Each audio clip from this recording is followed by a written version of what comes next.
Assalamualaikum warahmatullahi wabarakatuh. Waalaikumsalam warahmatullahi wabarakatuh. Alhamdulillah, alhamdulillahilladzi ja'alana bahjatan wa surura. Asyhadu an la ilaha illallah wa asyhadu anna Muhammadan abduhu wa rasuluhu la nabiyya ba'dah. Allahumma salli wa sallim wa barik wa karim wa azim ila habibina wa syafi'ina wa maulana Muhammad Allah wa ala alihi wa ashabihi wa qarabatihi ajma'in wa man tabi'ahum bi ihsan ila yaumiddin. Amma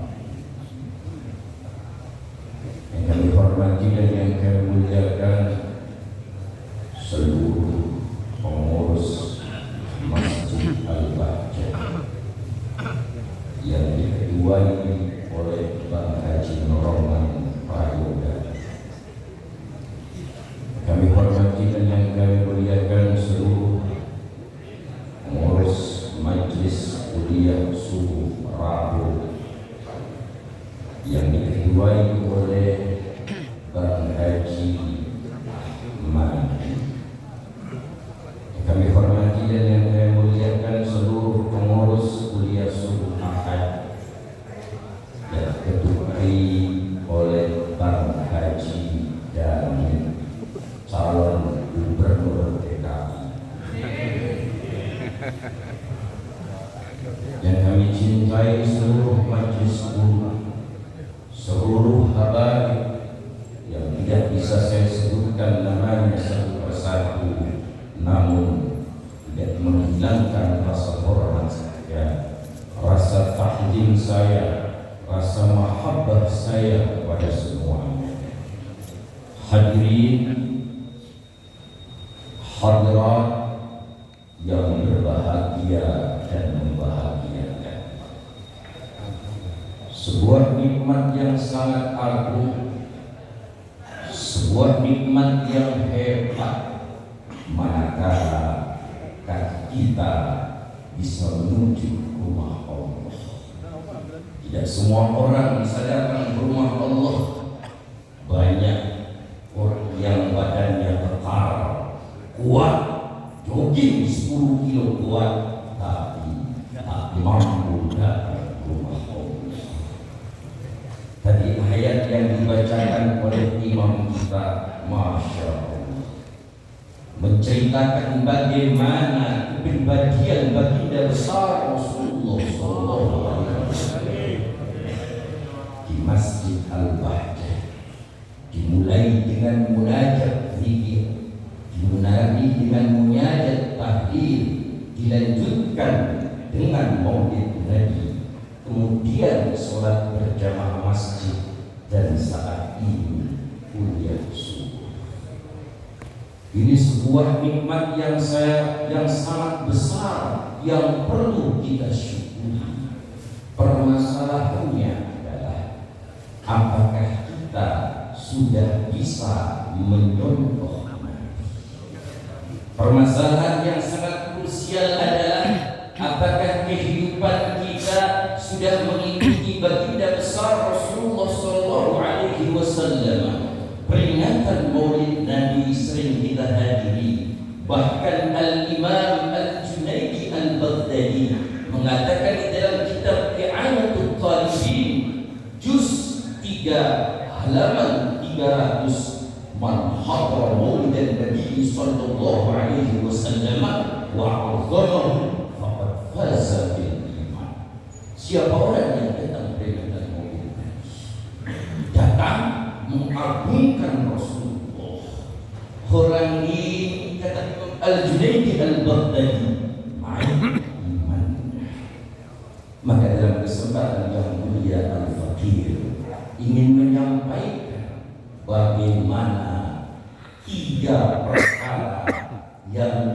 dibenci oleh Rasulullah Shallallahu Alaihi Wasallam dan solusinya.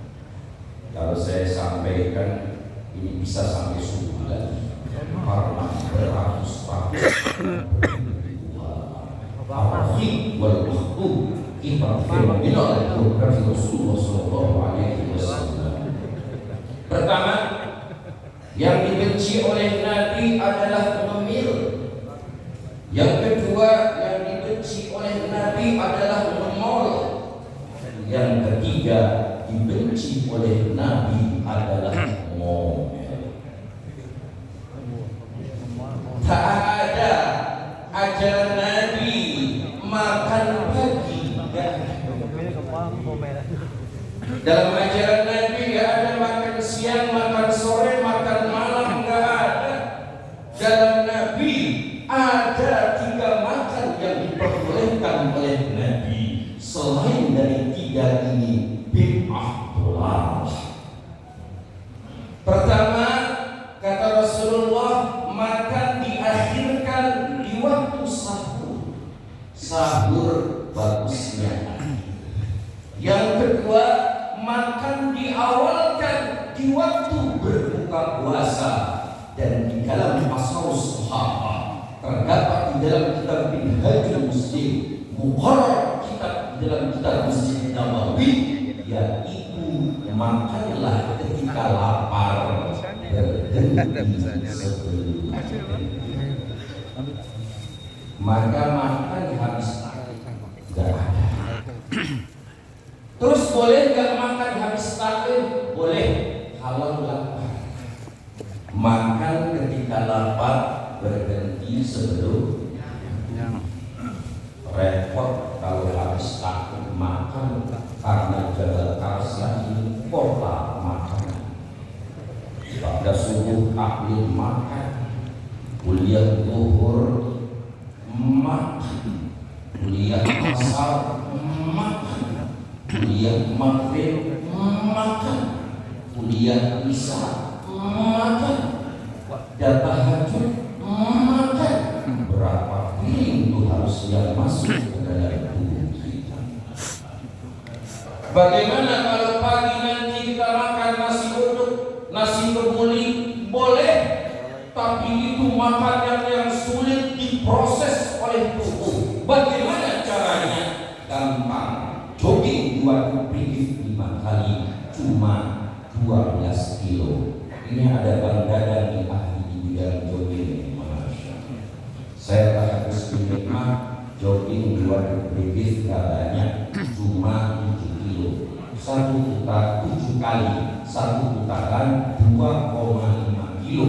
2,5 kilo kali 7. Bagaimana dalam dokter hewan? Berapa kilo? Masya Allah. Berarti nasi uduk 1 kilo terbakar lalu hijau. Allah Subhanahu wa ta'ala berfirman di dalam Al-Quran, wa kulu washrabu wa la tusrifu innahu la yuhibbul musrifin. Makanlah kalian, minumlah kalian, jangan berlebihan, dan Allah tidak suka sama orang-orang yang berlebihan. Di dalam kitab hadis yang viral, dalam kitab Bulughul Maram, Rasulullah Shallallahu Alaihi Wasallam bersabda, "Qul walbas wa tasaddaq bighairi sarfin wala mahillah." Makanlah kalian, minumlah kalian, bersedekahlah kalian, berpakaianlah kalian, tapi jangan berlebihan. Makan berlebihan tidak boleh. Minum menyehatkan 1 hari 1 galon masuk gigi.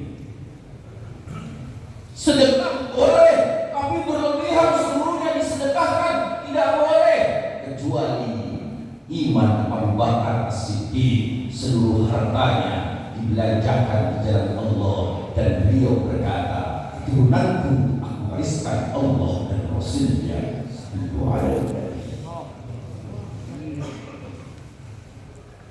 Pada hadirin yang mulia, yang dibenci oleh Nabi pertama adalah mengambil.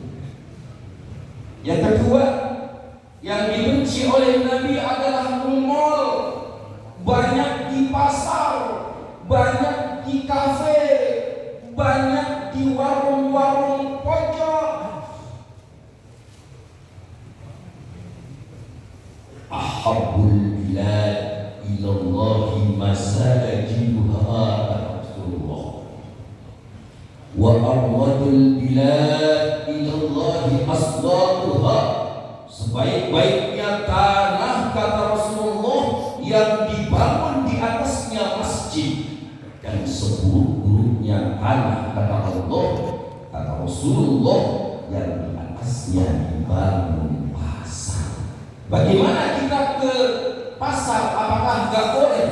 Boleh, tapi jangan berlama-lama, hanya sebentar saja, liqadril hajat.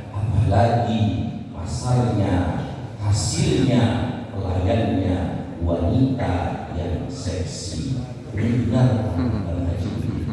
Makanya Bang Haji ini jualan jam, gak ada hasilnya perempuan. Kenapa? Yang perempuan di rumah menyenangkan dan memuaskan suami-suami. Benar Bang Haji kamu? Bang Haji kamu cinta plastik kayaknya. Masya Allah. Kenapa kita kirim aja Masya Allah. Yang ketiga, yang dibenci oleh Nabi adalah ngomel. Orang yang banyak ngomel pasti banyak ngomel. Orang yang banyak ngomel dan banyak ngomel pasti banyak ngomel. Ada sahabat Nabi pengen berjumpa Nabi, berbulan-bulan pengen berjumpa Nabi, berhari-hari pengen berjumpa Nabi, sampai badannya, bajunya basah kuyup ingin berjumpa dengan Nabi. Kemudian memeluk Nabi dan membisikkan di telinga Nabi, "Ausani ya Rasulullah, berikan nasihat kepadaku ya Rasulullah." Rasulullah dengan lantang dan tegas memberikan nasihat, "La artab, jangan marah." Ya Rasulullah, saya datang jauh-jauh, berikan nasihat yang komprehensif, berikan nasihat yang syumul, berikan nasihat yang banyak. Rasulullah mengulangi lagi, "La artab, jangan marah," sampai diulangi oleh Rasulullah sallallahu alaihi wasallam salasa marrat, 3 kali. Dalam gramatikal Arab, Imam Al-Asmu'i mendefinisikan bahwasannya la tartab adalah jami' wa mani. Kata-kata sedikit akan tetapi memiliki substansi yang komprehensif. Hadirin yang mulia, gak mungkin bisa duduk di Masjid Al-Bahjah, di mana Al-Bahjah itu adalah bahagia kalau hatinya diiringi dengan marah. Maka hindari mobil, maka hindari ngomong, maka hindari ngomel. Lalu solusinya, pertama, banyak puasa. Kedua, banyak baca. Kata Rasulullah sallallahu alaihi wasallam, "As-shaumu wal Qur'anu yashfa'an yaumil qiyamah." Al-puasa, Al-Quran akan memberikan syafaat di hari akhir. Dan yang terakhir, banyak usaha amal agama, yaitu dakwah. Dakwah jalan hidup, hidup untuk dakwah. Dakwah sampai mati, mati dalam dakwah. Diulangi, Bang Dada, biar joggingnya semakin semangat. Hafalkan, masukkan dalam belum hati yang paling dalam. Dakwah jalan hidup, hidup untuk dakwah. Dakwah sampai mati, mati tetap dakwah. Subhanallah wa bihamdika, asyhadu an la ilaha illa anta, astaghfiruka wa atubu ilaik. Assalamualaikum.